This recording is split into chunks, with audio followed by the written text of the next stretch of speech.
La información es urgente a las 10 de la noche. Bienvenidos a 4 días en esta noche lluviosa con muchísima información. Este es un paper del propio Ministerio del Interior donde empiezan a aparecer y a descubrirse algunos detalles de cómo será el operativo de vacunación contra el COVID-19 que va a comenzar, según anunció hoy el gobierno, en enero con personas de riesgo. Reiteramos, en este documento lo que se ve es parte de los detalles que se van a poner rápidamente en juego a partir del mes de enero en el operativo de vacunación. Se habla de cerca de 7.700.000 argentinas y argentinos de más de 60 años que van a recibir la vacuna y que van obviamente a inicialmente estar geolocalizados. Ezequiel, ¿cómo te va? Buenas noches. Muy buenas noches, Facundo. Esto tiene que ver con el llamado Comité de Vacunación, una estructura de una serie de ministros, te diría casi medio gabinete, dedicado específicamente a lo que va a ser la distribución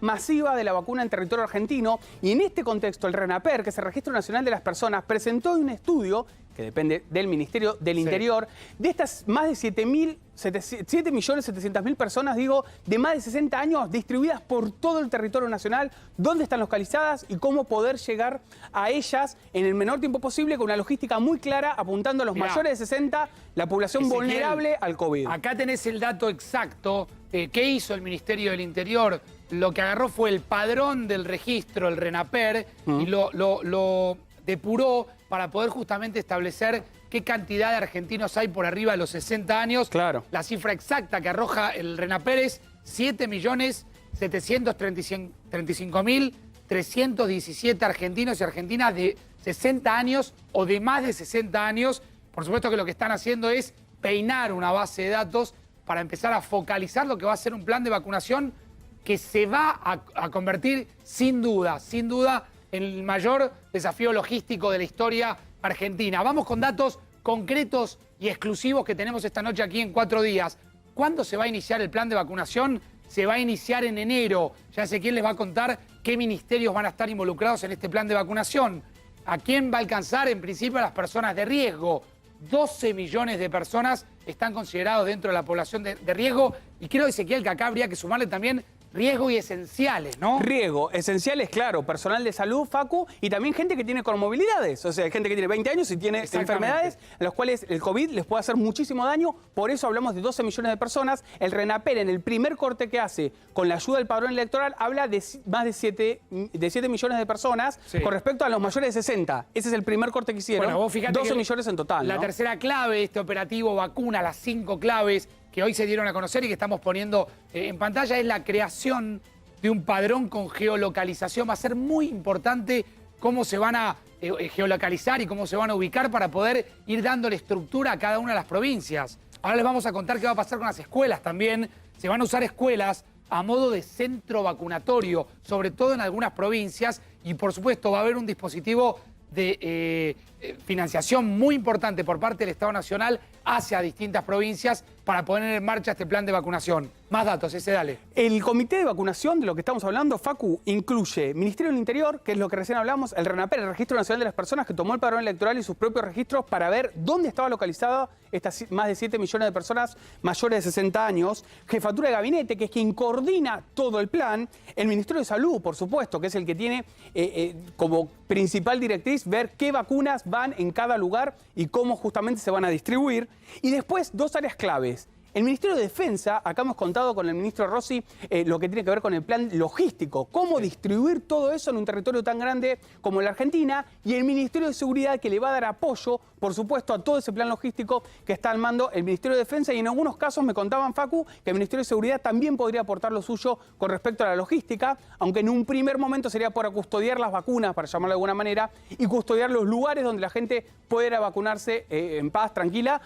Porque hay que decirlo, Facu, ya se habla en el mundo de lo que tiene que ver con piratería vinculada a las vacunas. Que haya gente dedicada a robarse vacunas o robarse lo que tiene que ver con los días de los insumos. Exactamente, los insumos hospitalarios con los aviones. Dame el último punto de la placa con información que tenemos efectivamente de cómo va a ser el plan de vacunación, que tiene que ver con un desafío importante que es la refrigeración, porque es la gran incógnita y es el punto, Ezequiel, que insume el mayor costo de lo que va a ser este operativo vacunas, que en principio el gobierno promete se empezaría en el mes de enero, ¿no? En el mes de enero, Facu, y hay que decirlo, depende la vacuna, depende también qué nivel de refrigeración necesita. No todas las vacunas necesitan el mismo nivel de refrigeración. Por ejemplo, para ponerlo con nombre y apellido, la vacuna de Pfizer requiere una menor refrigeración que otras vacunas. Entonces, ese va a ser uno de los puntos clave también.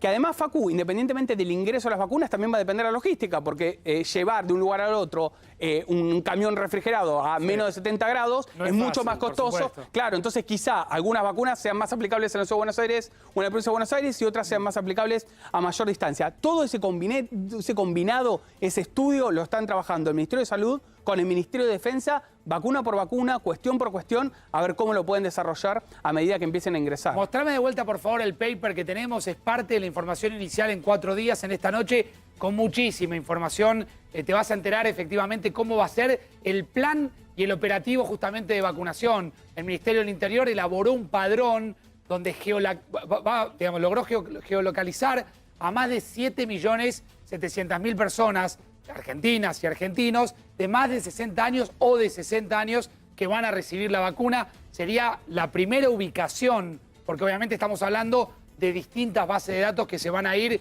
peinando para tratar obviamente de llegar a la mayor cantidad de gente. Datos a tener en cuenta desde el punto de vista económico que son muy importantes.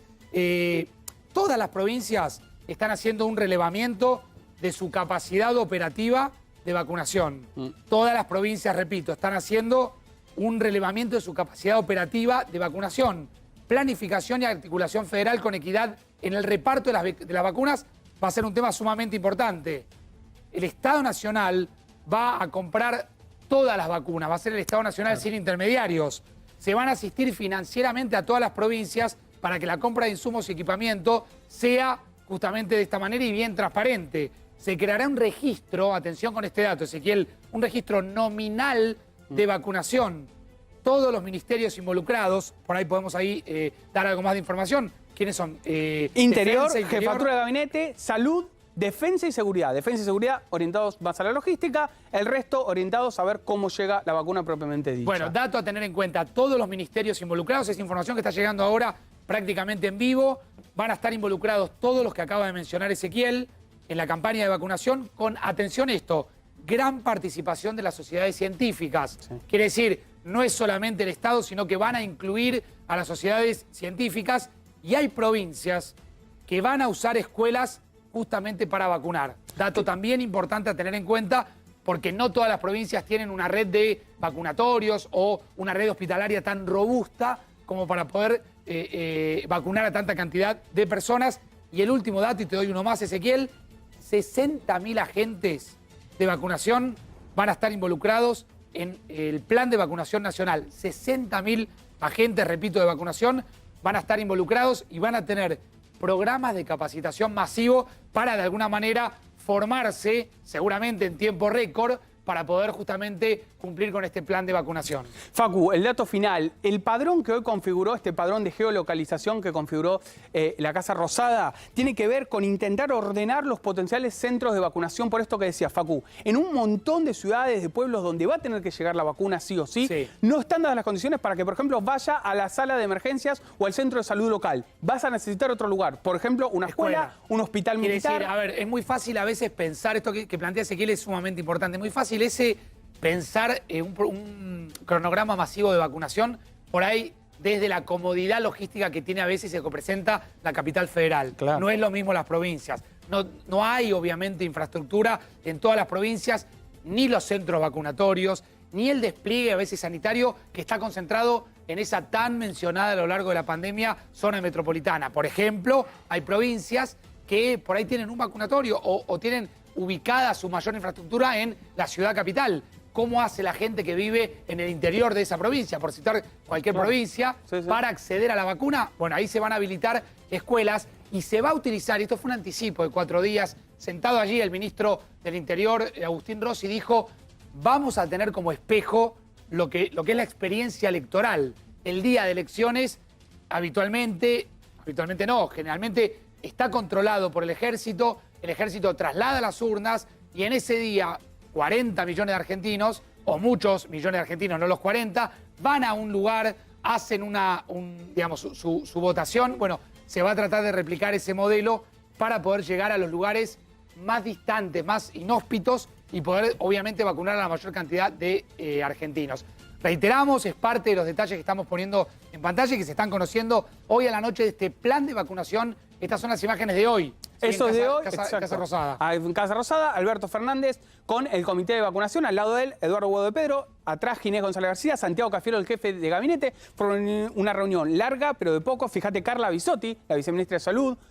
También el ministro de Defensa, Agustín Rossi. Y ahí estuvieron observando, entre otros casos, esta cuestión que planteamos recién, el padrón que armó el RENAPER, pensando, Facu, también que hay un montón de centros de salud, por ejemplo en pueblos pequeños, en los cuales hasta un riesgo llevar a un adulto mayor a que se vaya a vacunar ahí o personal de riesgo, con lo cual necesitas un lugar específico que pueda dedicarse a eso, que te diría que es el gran problema y la gran diferencia de esta pandemia con respecto a el calendario normal de vacunación. Ezequiel, o sea, es la gran diferencia. Guardate ahí algún dato más en minutos más de los detalles exclusivos que tenemos de cómo será el plan de vacunación. Esta noche en 4 días, Javier Milei. Javier, ¿cómo te va? Un gusto enorme estar aquí contigo y con Ezequiel, obviamente. ¿Te vas a vacunar? Depende. Depende, me gustaría que antes ¿De qué depende? hacerme... Bueno, primero digo, si es obligatorio, no está bien. De última es mi opción, cómo yo decido cuidar mi salud o no. ¿Vos crees que no debiera ser obligatorio? Obviamente. Digamos, ¿por qué el Estado me va a obligar a vacunarme? O sea... Porque estamos en una pandemia. Bueno, podría construir otro sistema de seguros bajo el cual, si vos, o sea, fueras responsable de contagiar a alguien, digamos, tendrías que evaluar los costos, ¿sí? A ver qué daño causas. En principio, digamos, o sea, yo de vuelta no le cuesto nada al Estado, porque si yo tengo un problema de salud, tengo una prepaga. Por lo tanto, o sea, es un problema mío y de la prepaga, ¿cómo lo arreglo? Punto 1. Punto 2, no solo eso, sino que además es interesante porque no tengo, digamos, claro que estén dadas todas las condiciones sobre si la vacuna es buena o no. Entonces, de vuelta, me encantaría, digamos, que todos los militantes que tiene este gobierno, ¿sí?, primero prueben las vacunas con sus hijos. Entonces, después que las prueben con sus hijos y tengamos claro que funcionan, ¿sí?, bueno, entonces después, o sea, yo estaría dispuesto a probármela. Ah, y obviamente que vacunen a toda la infectocracia. Toda la infectocracia, ¿no? Los que generaron este desastre. Pero, que cuando les avisamos que estaban haciendo un desastre, salieron a perseguirnos con el aparato de propaganda oficial. Javier, ¿y qué dudas tenés de la vacuna? ¿O de qué vacuna tenés dudas? ¿Te genera dudas la vacuna rusa, la norteamericana, la británica? No, digamos, o sea, me parece que los tiempos no son los tiempos que habitualmente se ven en este tipo de situaciones. Por lo tanto, parece como muy apresurado. Entonces, y dado que estamos frente a un gobierno de ladrones, yo no puedo descartar, ¿sí?, que sea parte de un robo más de este gobierno. Porque este gobierno... ¿Pero cómo sería robar con las vacunas? Bueno, digamos, quizás las vacunas están... La compra están... que el Estado va a hacer, decís. Por ejemplo, ¿sí?, o vinculadas con gente allegada al gobierno que de repente esté vinculada a algún proceso, digamos, con alguna vacuna. Entonces, digo, hay muchas cosas turbias. Este gobierno es un gobierno criminal. Es un gobierno criminal en lo económico. Hizo la pandemia más larga y más profunda del mundo y destrozó la economía. En esa destrucción enorme que hizo de la economía, dejó sin ingresos a muchas personas, que eso en realidad ya constituye un delito de lesa humanidad en línea al artículo 7, inciso K, del Estatuto de Roma de 1998. Porque si a vos te dejan sin base de sustentación, o sea, o te convertís en un esclavo, o alternativamente, si te morís de hambre, por decirlo de alguna manera. Primer punto. Segundo punto, no se quedó ahí. Cuando se le reclamó al presidente Alberto Fernández por el tema de las remuneraciones, dijo, no, la nuestra no se toca. Es decir, mientras que unilateralmente dejaba a muchísimas personas sin ingresos, dejó a más de 3,6 millones de personas sin trabajo, mandó a la quiebra a más de 20.000 empresas. Si después de haber hecho todo ese desastre, la de ellos no se tocaba. Pero no solo eso, orgullosamente repartieron 8.970.000 IFES ¿Sí? Que decían que mirá el esfuerzo que hace el Estado, el sacrificio del Estado. ¿Qué sacrificio? Si lo financiaron con emisión monetaria, con lo cual le rompieron la cabeza a los que menos tienen con impuesto inflacionario. Sí, pero digo, otra cosa más. Pero eso no queda ahí. Frente al desastre, digamos, que se perfilaba en el plano sanitario, vos tenías que... ¿Qué es lo que hizo el mundo? Porque acá es lo grave, esto es lo grave, Facundo, esto es lo muy grave. Es decir, esto vino con 4 meses de atraso. Es decir, nosotros ya sabíamos lo que pasaba en Europa. Los que estábamos diciendo lo que iba a pasar no era porque éramos genios, no éramos iluminados. Sí, lo que estábamos mirando era lo que había pasado en el resto del mundo y cómo se combatía. Es más, el método científico es un modelo que se llama SIR, se conoce desde mediados del siglo XX. Es un escándalo lo que pasó. Entonces, ¿qué era lo que pasaba? Ahora, durante 37 años de democracia, los chantas estos nos vendieron con la democracia se come, se vive, se educa y se cura. Bueno, parece que no se cura un carajo porque se la afanaron todo, el sistema de salud estaba colapsado. Y si no era, gracias al sector privado, y gracias a las obras sociales, digo, el sistema hubiera colapsado muchísimo peor, ¿sí? Aún así tenemos cerca de 35.000 muertos, o sea, un desastre. Por arriba. O sea, bueno, por eso, seríamos el 4.º país del mundo con más muertos por millón de habitantes. Hoy estaríamos siendo superados por Italia, pero Italia entró en la segunda ola, discúlpame. Con lo cual, un desastre. Entonces, ¿y cómo lo combatió el mundo los que fueron exitosos? Con testeos masivos. ¿Sabes cuál era el problema con los testeos masivos, Facundo? Que no podían robar, porque eso era una licitación internacional. Entonces, les importó un rábano mandar al cadalso a la gente con tal de no dejar de robar. Fíjate, y te pido perdón por el término, no. ¿sí? Pero lo hijo de remil puta que son. Ah, bueno, sí. ¿Sí? No, fue light igual el término, Facundo. Fue moderado. Tenés una noche, Javier. Bueno, está bien, pero está bien. Hay cosas que indignan. ¿Sabes qué? Un moderado hoy. No, ¿sabes lo que pasa? Vos fíjate esto. Está toda la discusión de cuánto perdieron los jubilados. ¿No? Digamos. Espera, pero vamos por capítulo. No, pero es parte de lo mismo. Bueno, ¿sabes por qué? Completá y te pregunto. Porque lo que le pisaron las jubilaciones a los jubilados, ¿sabes qué? Los jubilados en el agregado perdieron 150.000 millones de pesos. Si vos a la oligarquía política le hubieras ajustado el 10%,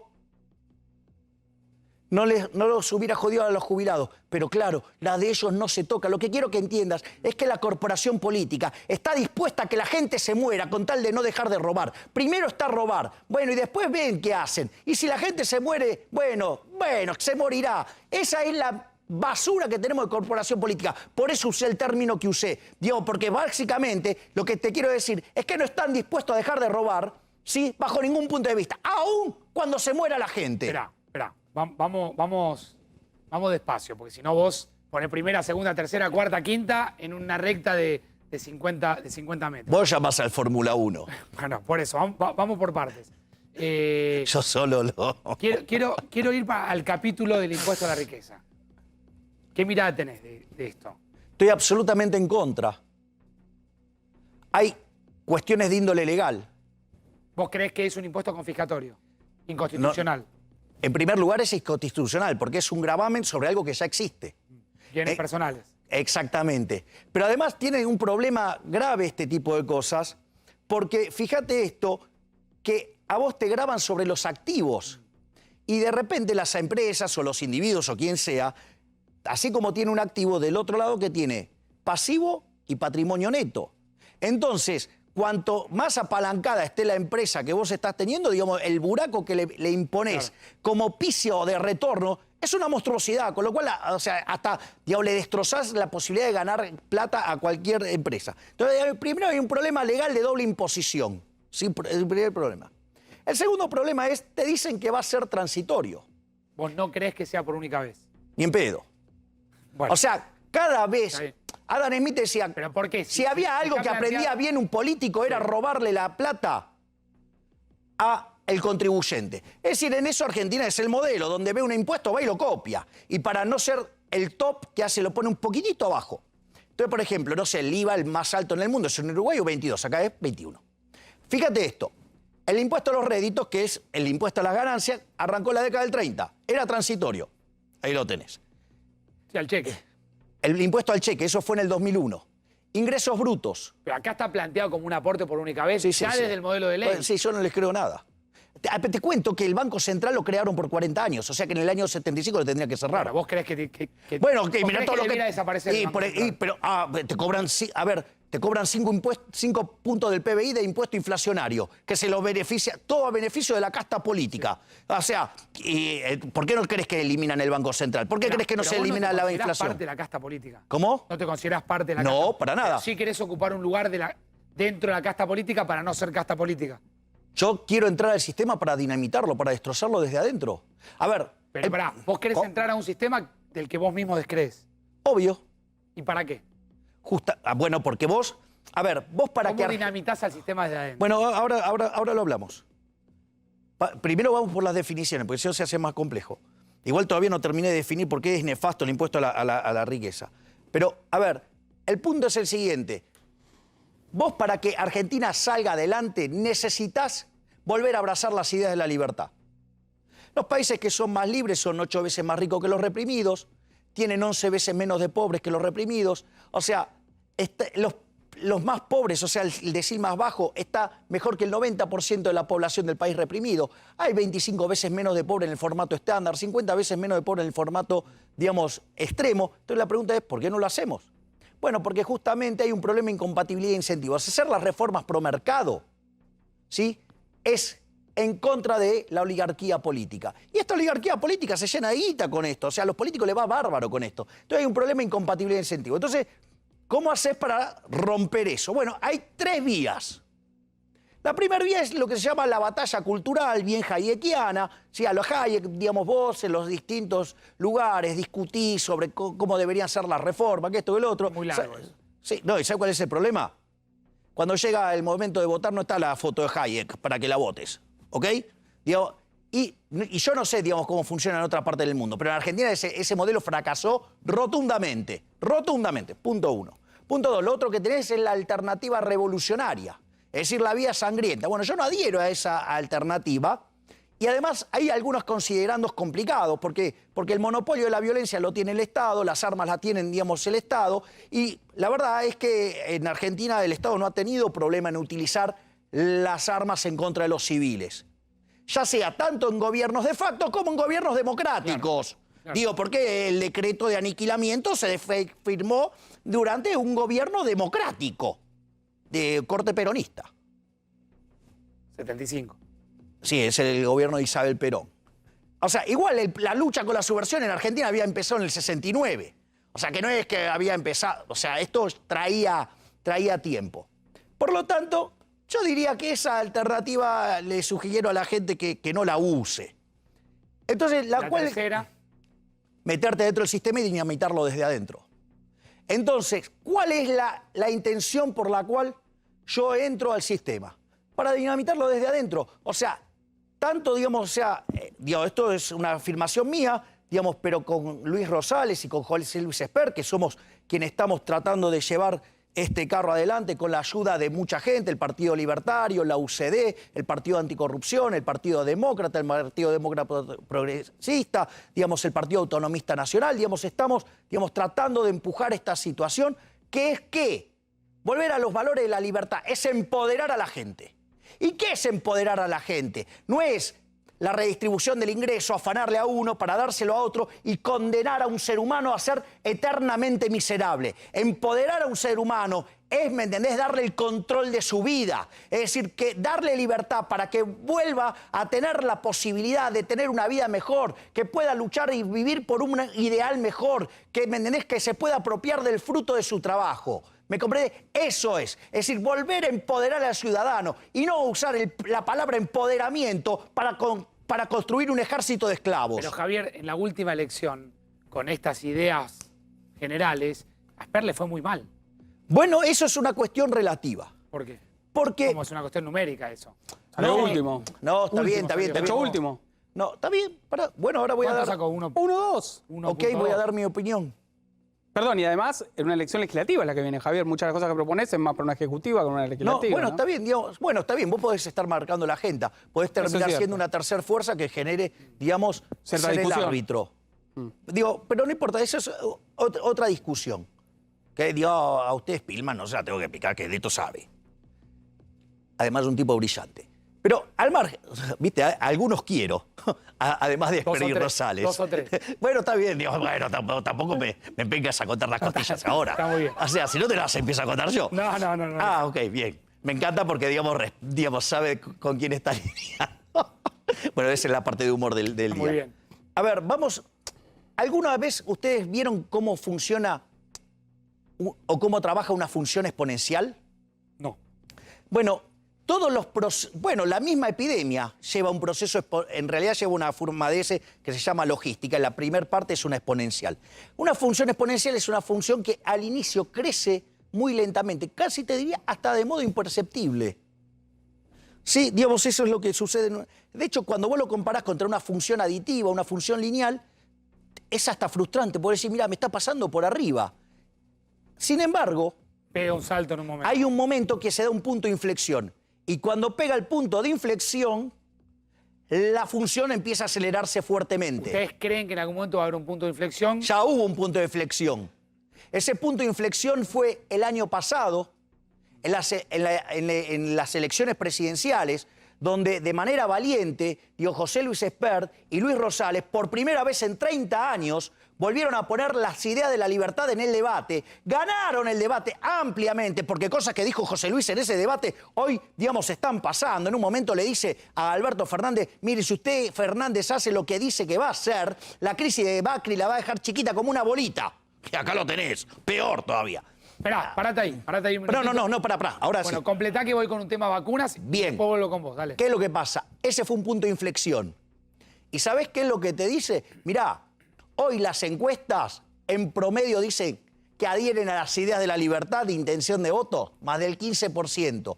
Entonces vos podrías decir, bueno, pero viste cómo es la política. Hay encuestas que están compradas, hay encuestas que están infladas. Digo, podés creer cualquier cosa. Pero ¿sabés qué es lo más lindo que te das cuenta de que eso es verdad? Los ataques que hay, tanto del Frente de Chorros como Juntos por el Cargo. Bueno, ahí vuelvo con vos, Javier, que tenés una noche... Tranquila, muy tranquila. Vino tranquilo el Javi. Una noche intensa. Esperate ahí. Es que estuve de campaña hoy.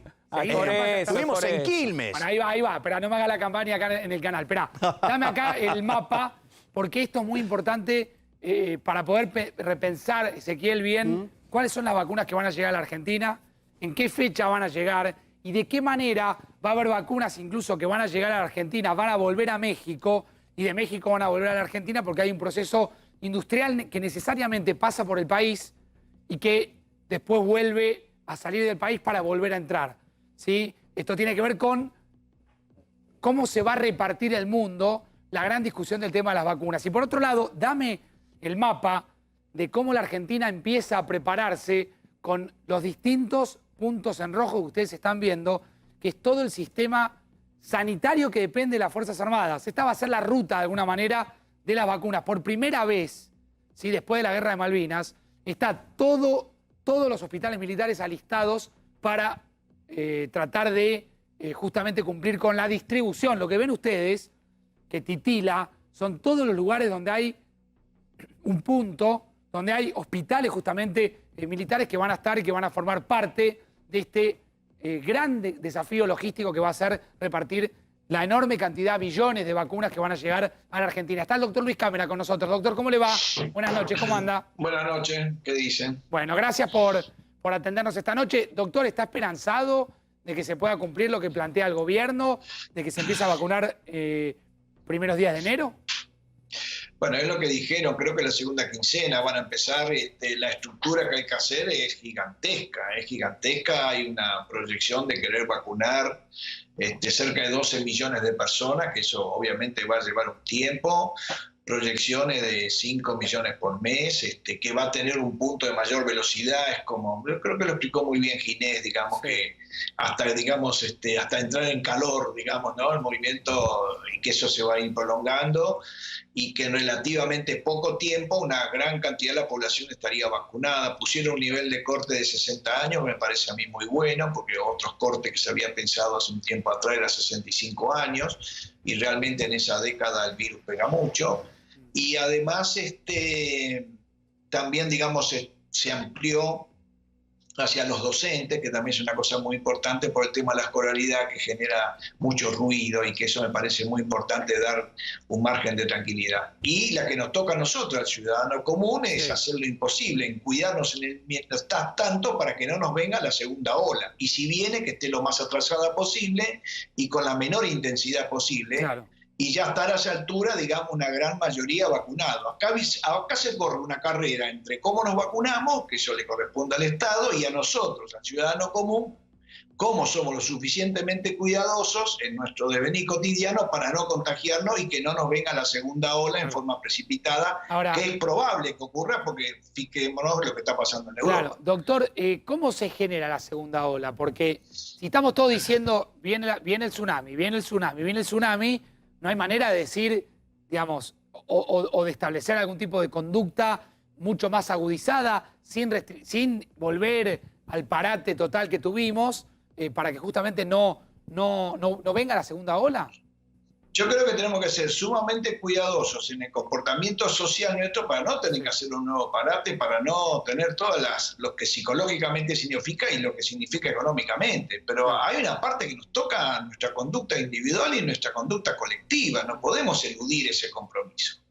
Porque si no, tendríamos un brote en un lugar turístico y ¿qué puede pasar? Que el intendente decida cerrar ese lugar con el cual se cierra, hay frustración, desánimo. Y eso es a lo mejor que un pequeño grupo de personas descuidadas pueden generar un brote. El virus va a seguir estando, no se va a ir, no vamos a nivel caso cero en enero o en febrero o en marzo, no vamos a llegar a ese nivel. Claro. Va a seguir circulando en muy pequeña cantidad. Claro, pero ahora, ya hemos visto lo que pasó en Europa. Por calendario, Ojalá no nos doctor, ocurra. por calendario, si usted, digamos, tiene que establecer un calendario, ¿llega primero la vacunación o la segunda ola o ese es el gran dilema que es difícil de saber? Suponiendo que nos ocurriese lo similar, algo similar que pasó en Europa, tendríamos el segundo brote por marzo-abril y ahí todavía estábamos en plena vacunación. O sea, puede generarse esto. Y eso, que venga la segunda ola, eso sí que depende de nosotros, del ciudadano común. A ver si queda claro. Eso depende de nosotros. Puede venir, pero tratemos que sea de poco volumen, Claro, de poco totalmente, peso, claro. y lo más lejos posible. Entonces hay más tiempo para que nos vacunemos. Doctor, ¿cómo anda? Ezequiel Spillman. Le quiero consultar, esta vez, en el caso de que llegue la segunda ola, en la ciudad estaban calculando que la segunda ola podía venir entre febrero y marzo. Veo que siempre arranca por la ciudad y luego se disemina por el resto del país, o por lo menos pasó esto este año. ¿Usted se imagina un esquema de apertura y cierre o un esquema de cierre total durante X cantidad de tiempo y luego liberar todo? ¿Qué tipo de estrategia se imagina viendo lo que pasó, sobre todo, no? Suponiendo, ojalá esto no ocurra. No, claro, por supuesto. Suponiendo que ocurre algo que un poco aconsejamos que pasó con las provincias, que se hagan, en caso de tener que hacer cierres muy localizados y focalizados, que sea lo más quirúrgico posible, lo mejor disecado posible. No cierres totales, pero eso depende de nosotros. No. Doctor, hay una parte y a partir, que nos toca al ciudadano común, esto es importante. A partir de que uno se pone la vacuna, ¿cuándo empieza a estar protegido? Y más o menos a las 2 semanas ya se puede estar protegido. Ya algunas de estas vacunas que con una sola dosis están demostrando tener bastante efectividad, lo cual también es tranquilizador, ¿no? ¿Tiro los barbijos, doctor? No. No, el barbijo yo creo que con suerte pasando mitad de año, con suerte. No, el barbijo... O sea, lo conservo, aunque me vacune, lo conservo un tiempo más. Y bueno, ya no te sabría decir eso, pero a lo mejor ahí me mataste con esa pregunta, no te sabría decir. Doctor, ¿y qué pasa con esto que estamos viendo? Pero vos te veo muy joven para que te vacunes, todavía primero nos toca a nosotros. Claro. Doctor, ¿qué pasa con esto que estamos viendo, que son fiestas clandestinas, pero hoy a la mañana temprano pasamos videos que se replican en todo el país, con una gran cantidad de jóvenes que uno no entiende por qué no logran entenderla o no logran dimensionar lo que se está viviendo? Eso es muy difícil realmente a esta altura explicar por qué no logran entender lo que tienen que hacer. A mí el informe que me pasan todos ustedes, pues yo sigo haciendo una vida muy austera desde que empezó, digamos, esto desde marzo. Los informes que me dicen todos los periodistas con que yo hablo es que realmente hay un descontrol bastante significativo y esto es importante tener en cuenta. Sí. Si no, los lugares turísticos les van a explotar con brotes y estaríamos embromando a la gente que está esperando todo un año una economía muy deprimida, que encima le hagamos un desastre y al que le toca las vacaciones en la segunda quincena no va a poder ir. Entonces hagamos un esfuerzo por el bien colectivo y todos cuidemos. No, eso no cabe duda. Seguro. Dale la última. La última, doctor. Una consulta que hoy se dio y se está dando claro. ¿Usted recomendaría PCR para entrar a un lugar de veraneo o no? Porque usted vio que hay una discrepancia ahí entre provincia y ciudad, inclusive con otras provincias. Hay provincias que piden el PCR para entrar, la ciudad lo pide a los extranjeros, la provincia no. ¿Qué opinión tiene sobre el tema? ¿Conviene o no conviene? Es un tema controvertido, no es fácil en este momento. Yo ante el flujo de las provincias no pediría en este momento PCR, pediría el comportamiento de las personas y que si se sientan mal, se pongan barbijo, aunque esté con barbijo dentro de su casa, que hagan autoaislamiento, que no infecten al resto de la familia, y eso sería lo mejor. Pero los informes que me dicen ustedes, todo el mundo, de la gente que ve cómo se comporta en la calle o en otros lados, la verdad que no son alentadores. Por eso desde mi óptica, cuando más rápido venga la vacuna es mejor. Claro. Porque me da temor un poco del comportamiento social, más que vienen las vacaciones, los jóvenes. Por ejemplo, con el tema de las fiestas que van a venir, yo creo que en las fiestas la gente se va a cuidar. Tengo miedo a lo que viene después de la fiesta. No sé si a la disco después de la fiesta. ¿Pero qué significa, doctor, cuidarse en las fiestas? Yo creo que reuniones de cuántas personas, por ejemplo. Van a estar separados, van a estar con barbijos, si se juntan con otra familia van a tener cuidado, van a airear el ambiente, no van a encender el aire acondicionado, si lo encienden van a abrir las ventanas. Yo creo que en el momento de esa reunión la gente está concientizada y se va a cuidar, pero termina la fiesta y ahí viene el problema. Te lo hago al revés, por ejemplo, me imagino en una playa. En una playa ya se hicieron todos esos círculos para que estén separados, pero hay mucha brisa. Eso es muy protector. Claro. Eso es muy protector. Hay mucha brisa con el cual, digamos, el problema es cuando 3 o 4 de repente terminan una reunión y se van a una pequeña reunión va al baño del parador, que ahí le tengo mucho temor, porque el efecto contagio, porque mucha gente va al baño, ahí contacto, ahí sí que le tengo un tremendo temor.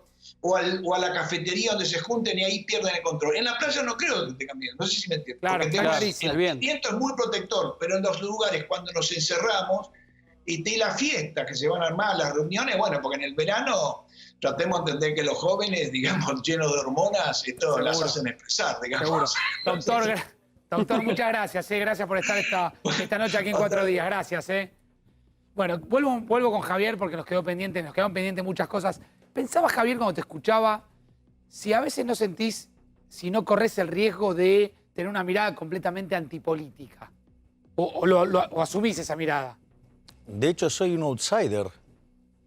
O sea, es más, mi forma de ver la política es bastante distinta al resto. A ver, en general, digamos, los políticos nosotros que tenemos son políticos profesionales, llevan años y años viviendo, digamos, del Estado. Por lo tanto, para ellos, por ejemplo, cobrar impuestos está bien, cercenar libertades individuales está bien. O sea, por lo tanto, yo no me puedo sentir identificado con esos inmorales. O sea, son inmorales. Es decir, el político argentino es esencialmente inmoral, es esencialmente ladrón. Empíricamente ladrón, ya sabemos que son los más ladrones del mundo, ¿sí? Digamos, a la luz de lo que es el informe del BID, ¿no? Digamos, la ineficiencia técnica, América Latina 4,4, mayor ineficiencia técnica en términos del PBI del mundo, Argentina 7,2 con 5 de filtraciones, o sea, choreo, seguro. Los 5 que nos roban de impuesto inflacionario y no quieren corregirlo porque de eso roban. Entonces, digo, a ver, en ese contexto, o no les importa reventar a los jubilados con tal de mantener sus privilegios, Javier, no les importa que la gente se muere con tal de seguir robando. O sea, ese es un punto. O sea, pero por ejemplo, una de las cosas que yo voy a hacer es renunciar a mi dieta. Si vos sos diputado... Claro, si yo... O sea, yo soy, digamos, candidato a diputado por la capital federal. ¿Qué vas a hacer con la plata? No. Voy a renunciar a la dieta. Ni siquiera la voy a tocar. ¿Y de qué vas a vivir? Y se te arma una caja de ahorro con plata, Javier, porque es constitucional que cobres un sueldo. Claro. Bueno, entonces... de hecho, tu banca no va a ser tuya, sino del cuerpo legislativo y vos accedés. Bueno, entonces, vamos más fácil. Si no lo puedo hacer, ¿sabes lo que voy a hacer? Voy a enviar un proyecto para que se pueda renunciar a eso. Porque originalmente, ¿sabes por qué se llama Honorable Honorable Congreso de la Nación Argentina? Porque originalmente era ad honorem, es decir, no cobraban. Por eso un día me ofusqué tanto con el imbécil de Fernando Iglesias, cuando con una pérdida de sentido de la realidad increíble, se comparó con Alberdi, ¿no? Iglesias con Alberdi. Sí, él se comparó con Alberdi, dado cómo, digamos, los liberales le dejábamos en claro que era un chanto, un mentiroso, un idiota más dentro de ese grupo. Y entonces ahí le mencionamos que, por ejemplo, Alberdi, sí, iba ad honorem. En cambio, él, que por ejemplo, no solo que cobra la dieta, sino que originalmente hablaba de los pasajes, sí. Cuando entró los cobraba. Y los dejó de cobrar cuando lo engancharon cobrándolo. Digo, a ver, la líder, digamos, la líder espiritual y moral de la República, digamos, primera siempre en el tope de cobrar los pasajes, ¿no? Junto a Eduardo Amadeo. Déjame consultarte algo, Javier, que hemos hablado fuera de cámara y quiero saber, a ver, cuál es tu visión de esto. Es cierto que las encuestas hoy marcan, no importa el color político, que el espacio de ustedes está reclutando sobre todo, por ejemplo, personas jóvenes que jamás hubiesen votado al kirchnerismo, pero quizá hubiesen votado Juntos por el Cambio. ¿No crees o no temes que el espacio tuyo con Esper termine siendo funcional a una victoria en el 21 del Frente de Todos por dividir y atomizar la oposición? Bueno, esto ya se lo señaló la elección anterior a presidente, ¿no? A ver, bueno, primero, si lo marcamos con la elección a presidente, hay una contradicción, porque ningunean el resultado que consiguió la fórmula Esper Rosales porque juntó 1.2 y sucede que Macri yo no perdió, lo decía por el 19, lo digo para adelante. Perdió Javier. por 7 puntos. Estamos de acuerdo, yo lo digo para adelante, lo planteaba para adelante, no para atrás. Ezequiel, no lo digo por vos, pero digamos, hay un montón de... Sí, en el resultado quedó claro que aunque le hubiese traspasado todos los votos a Esper, Macri no iba a ser presidente. Bien, exacto. Estamos Ese de es acuerdo el primer en punto. El segundo punto es bastante totalitaria la visión de que le estás sacando los votos a alguien. Que entonces la gente que son esclavos del espacio este, del espacio el otro, que no pueden decidir libremente, ni siquiera, digamos, o sea, porque además estás en una legislativa. Pero como si todo esto fuera poco, digo, la pregunta es, ¿y por qué soy yo el que divide la oposición? En realidad no es que divido la oposición porque no hay oposición, porque son lo mismo, porque al momento de votar, Juntos por el Cargo y el Frente de Chorros son lo mismo. O sea, te recuerdo todas las cosas que hizo el macrismo, ¿sí? Primero quitó retenciones cuando consiguieron los dólares para abrir el cepo, después se la volvieron a poner. 1. 2, no solo eso, avanzaron sobre la independencia del Banco Central, los institucionalistas. Pusieron el impuesto a la renta financiera, o sea que te pusieron un impuesto. Cuando se le complicó la macroeconomía, ¿sí?, que volvieron al cepo, al control de capitales, o sea, una herramienta liberticida para reventarte la cabeza con impuesto inflacionario. No solo eso, dice que defendían a los ahorristas, ¿sí? Y lo castigaron con el reperfilamiento, o sea, un default. O sea, que con el agravante, que era en la legislación local, o sea, los ahorristas bien locales, ¿sí? Y hasta defaulteamos en pesos. O sea, la moneda que nosotros propios emitimos, o sea, una locura. Es más, hablan del derecho de propiedad, que ellos lo respetan el derecho de propiedad. Te recuerdo que ellos sacaron la ley de góndola, o sea, fueron contra el derecho de propiedad de los dueños de los supermercados. Cosa que después, durante el kirchnerismo, siguieron haciendo, porque votaron la ley de alquileres. O sea, perjudicando a los dueños de la propiedad, que a la postre, por favor, Facundo. Y otra cosa más que hicieron, dio la ley de teletrabajo. Además le apoyaron todas las aberraciones sobre las libertades individuales que hizo el gobierno de Alberto Fernández de Kirchner. Y solamente modificaron el comportamiento después de que el gusano sí se dio cuenta que en las encuestas daban que la gente pedía libertad, ¿sí? Entonces ahí salió a hablar de libertad el señor Larreta. ¡Vamos! Son lo mismo. La grieta es entre los políticos chorros y los honestos que nos rompemos el lomo laburando y que queremos romper ese sistema. Esa es la verdadera grieta. Y te doy algo más. Está difícil hoy. Yo también podría decir, entonces, digamos, que ellos nos sacan votos a nosotros, porque los votos que ellos tienen no son 41%. Esos votos son votos llevados por el espanto contra la amenaza de Venezuela, la amenaza de que vuelva el kirchnerismo. Y yo hago una pregunta. Antes de Macri, ¿quién gobernó? El kirchnerismo. ¿Y a quién trajeron? Al kirchnerismo. O sea, en el fondo, los inútiles esos nos están sacando los votos a la gente de bien que sí estamos dispuestos a sacar las patadas en el orto a los chorros. Mira, Javier, parame un minutito, te va a hacer mal porque estás... No, ¿sabes? Mira, pará. Ahí vuelvo con vos. Está en presión bien. Acá lo vemos. Doy vuelta de página, entramos en el tema Rafecas. Voy a saludar al doctor Carlos Rívolo, presidente de la Asociación de Fiscales. Doctor Rívolo, ¿cómo le va? Buenas noches, ¿cómo anda? A ver si lo escucha el doctor. ¿Me escucha, Facundo? Ahora lo ¿Me escucho, escucha? doctor. Buenas noches. Perfectamente. ¿Cómo le va? Buenas noches. Fue mi error, estaba muteado. No hay problema. Bueno, doctor, ¿cómo...? Venimos de una noche complicada, Facundo. Sí, no hablemos de lo deportivo, doctor, por favor. Hablemoslo al final. ¿Qué mirada tiene de lo que está pasando, de todo el proceso de designación del nuevo procurador? ¿Cuál es su mirada?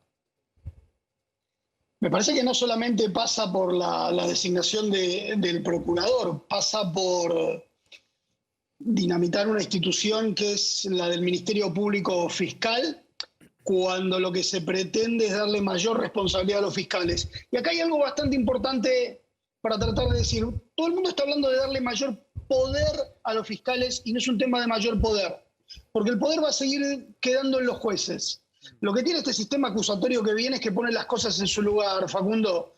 Defensores a defender, nosotros bajo el mandato constitucional de la carga de la prueba y la formulación de la acusación, y el poder es del juez. Claro. Quien dice que si tenemos o no tenemos razón es ellos. Ahora bien, si este sistema que nos va a dar toda la responsabilidad en materia de investigación arranca por cercenar lo que implica la cabeza del procurador, colocar un cogobierno de una comisión bicameral del Congreso que tiene una integración circunstancial y política que va cambiando para hacerse cargo de la procuración en distintos aspectos, la realidad es que va a haber un sistema completamente debilitado, con una injerencia política enorme que se lleva por delante la Constitución en términos de autonomía y en términos de independencia, y esto es lo que estamos tratando de poner de acuerdo, y esto es lo que estamos tratando de informar a la gente, y esto es lo que estamos tratando de decirle que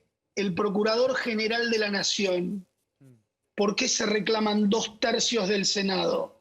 Porque es el procurador que tiene que estar la mayoría de las provincias de acuerdo que sea. Claro, porque tiene influencia en todo el país. Tiene que haber acuerdo sí o sí. 2/3 implica federalismo, Facundo.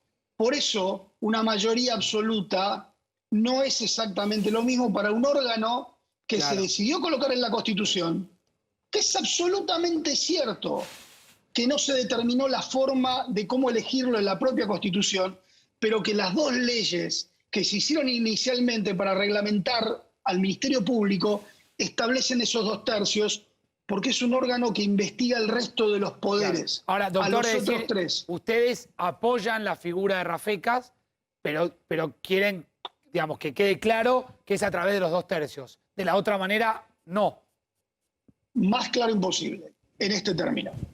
La Asociación de Fiscales jamás ha apoyado la figura de ningún tipo de procurador, como tampoco de ningún tipo de fiscal que se presenta para un concurso, porque la realidad nos haría tener una parcialidad que no queremos. Yo, de manera personal, sí he dicho que entiendo que el doctor Rafecas tiene los pergaminos como para ser procurador general. Aún habiendo tenido disputas judiciales con él, aún no habiendo estado de acuerdo con un montón de cosas, porque, a ver, ¿qué rescato o de los jueces o qué rescato de los fiscales? Y vos, Facundo, que has sido un investigador y un seguidor de estas cosas, cuando nosotros decidimos hacernos cargo de un fallo o de un dictamen en el caso de los fiscales, el nombre es el nuestro, el nombre que ponemos es individualmente el nuestro. ¿Y somos pasibles de las críticas? Obviamente. ¿Y somos pasibles de los controles? Obviamente. ¿Y de los posibles juicios políticos? Sí, claramente, obviamente. No cabe la menor duda. Pero lo hacemos de manera individual. Ahora, en términos académicos, sí, a mí personalmente, más allá de que yo sea el presidente de la Asociación de Fiscales, no me cabe que han escogido un buen candidato que al menos espera que el tratamiento de su pliego hace 9 meses que sea tratado. Y esto realmente es importante. Doctor Rívolo, le agradecemos mucho. Es una noche con tiempos cortos, pero muchísimas gracias por haber estado esta noche ahí. Como usted dijo en el comienzo, nos demos muchas explicaciones después de algunos resultados no muy buenos. Gracias, doctor. Es increíblemente uno que vale 2, una explicación rápida, difícil para la economía, pero bueno, alguien la podrá explicar ahí. Me dice el productor, podrían haber perdido. Hincha de Almagro, el productor, y encima me habla, pero bueno, no importa. Gracias, doctor. Chao, gracias. Facundo. Chao. Gracias. Si a Spillman o a Milei. ¿Por qué? ¿Qué le pasa? ¿Está nervioso, pastor? Jugando al truco entre Milei y Spillman. No. Javier, te quiero agradecer. Has tenido una noche efusiva. Para llegar a casa, tranquilo. ¿Tomás té? ¿Te gusta tomar el té?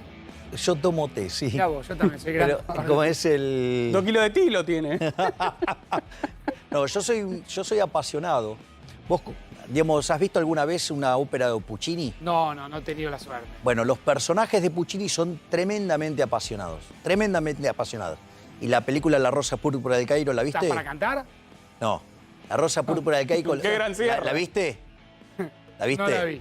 Bueno, es una en la cual una mujer, digo, está mirando una película, está enamorada y todo el tiempo va a mirar la película y el actor sale de la película y empiezan a salir. Sí.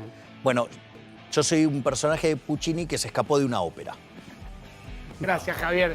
Gracias por venir esta noche. Placer aquí en Otro enorme. Día. Gracias a vos. Gracias. Placa de recuperados en la Argentina, que siempre nos gusta cerrar este 4D con la placa del 1.210.634 argentinos recuperados de coronavirus. Dato importante, dato a tener en cuenta. Clave. Mail de la Universidad Católica de Salta, señores y señores, acá lo tengo, copia del decanato de la Universidad Católica de Salta. ¿Qué es el decanato? El decanato de la Universidad Católica de Salta, Facultad de Derecho, estudios online del señor Pastor Facundo Alejandro. No, Javier. No concluidos. Nada más, lo dice acá. No concluidos. Facultad, el decanato, me ¿Vos informa. estás recibido, Spillman? Yo estoy recibido, licenciado en O comunicación. sea, que el recibido sos vos. Escúcheme, el decanato informa que usted no es abogado. Entonces, a ver.